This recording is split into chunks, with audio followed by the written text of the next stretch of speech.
Dans un contexte d'incertitude sur un retour à la normale à la Samir, le groupement des pétroliers du Maroc planche déjà sur l'option des marchés sans raffineurs.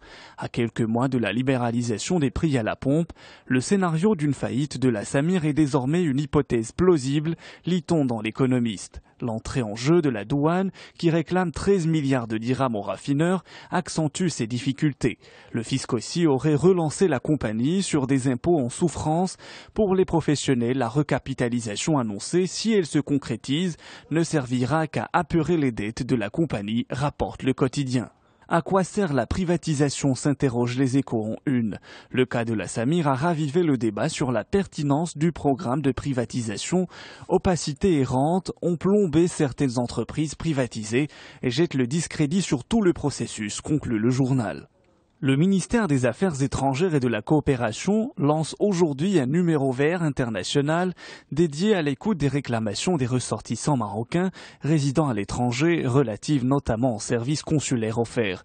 L'information est en une du matin.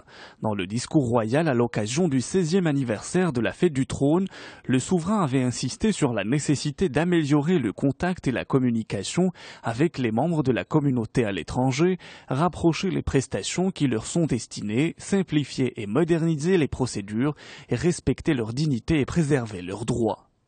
La presse marocaine s'intéresse aussi à la réforme du cadre législatif de la bourse de Casablanca. Une réforme qui sera bientôt adoptée par l'exécutif, nous informe Le Matin.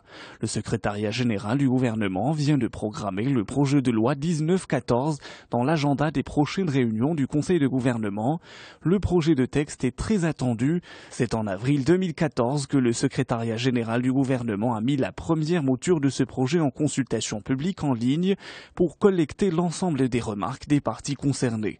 Aujourd'hui, la nouvelle mouture n'attend que l'adoption au Conseil de gouvernement pour être envoyée au Parlement. Ce projet de loi vise d'une part à moderniser le cadre législatif régissant la bourse et d'autre part à mettre en place de nouveaux marchés favorisant l'émergence de nouveaux relais de croissance, observe aujourd'hui le Maroc.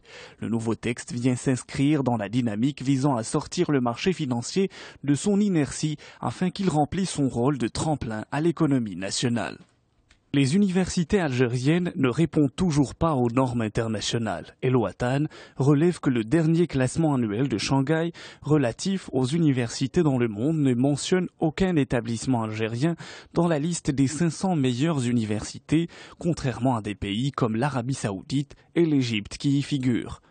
Le Monde consacre sa une à la croissance en France. L'économie du pays a subi un coup d'arrêt au deuxième trimestre. Le PIB a stagné à 0% contre 0,7% au premier. Ce chiffre est dû à un net ralentissement de la consommation. L'investissement des ménages et des entreprises a aussi fléchi.